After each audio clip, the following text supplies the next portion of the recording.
I'm Sandra of medievalist.net, and we're at Boston College for the Haskins Society Conference. And I'm here with Robin Fleming, who wrote this fantastic book, Britain After Rome. She's a professor at Boston College of medieval history. And we're just going to take a couple minutes today to talk to her about her book and the conference. So thank you so much for talking to me today. And I just wanted to ask you a little bit about the book. And first of all, what interested you in writing about this topic? Well, since I was assigned this topic by the publisher, it's part of the Penguin History of Britain series that was recommissioned. There was a Penguin History of Britain that came out in the 50s, and it was a little old by the time they recommissioned. And so I was assigned the whole of the Anglo-Saxon period. And there are a lot of really, really good political histories and narrative political histories of the period. So I wanted to do something a little bit different. And so I wanted to do a narrative history still, but talk about a lot more people. And the people that I'm interested in I'm interested in lords, I'm interested in farmers, I'm interested in monks, I'm interested in women. But a lot of these people from my period don't show up in the sources and they're nameless. And so I decided that the best way to look at the people that I'm interested in is look at them through archaeology.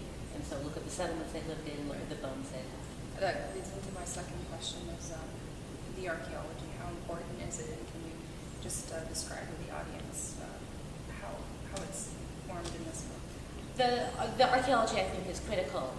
The historians of my period, the early British history, have long used archaeology, but I think historians tend not to integrate archaeology as much as they should. The finds of the last 20 years have revolutionized what we think about and what we know about in this period. And it's really, really important for historians, I think, to understand that archaeology. But you have to read all this scientific stuff, you have to read all these reports. And so historians tend not to do it. So I wanted to write a book that would actually present this evidence and use it as a historian would. I'm not an archaeologist, and I'm not interested in what archaeologists are interested in, but I'm interested in what historians are interested in. One of the fascinating chapters is in the end of the book, and it discusses three women, I believe 1849 and 41. And I just wanted you to, because I found that a fascinating chapter, to describe to people why those three women are so important and what those finds mean to us.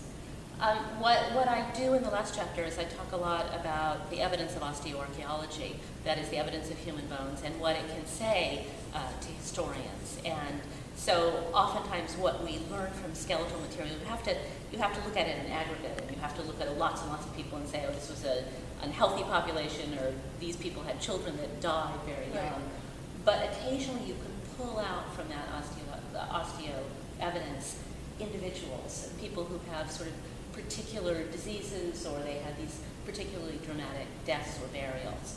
And so I found three women that you could actually talk about as individuals, and I tried to write biographies of nameless women who don't appear in any text, just from their bones. Quite different from the woman too, for the woman who's the leper. Right. So there was a leper. There's a woman who probably was executed, and then there's another high status woman.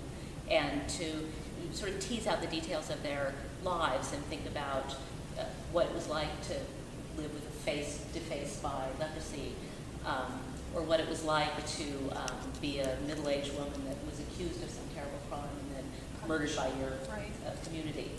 So the bones allow you to do that, I think. Lastly, I wanted you to just to speak about your paper, giving a paper on, I believe you're sent in Rome after the fall. If you want to just talk to everybody a little bit about that. Well, my new project is on recycling after Rome's fall in Britain.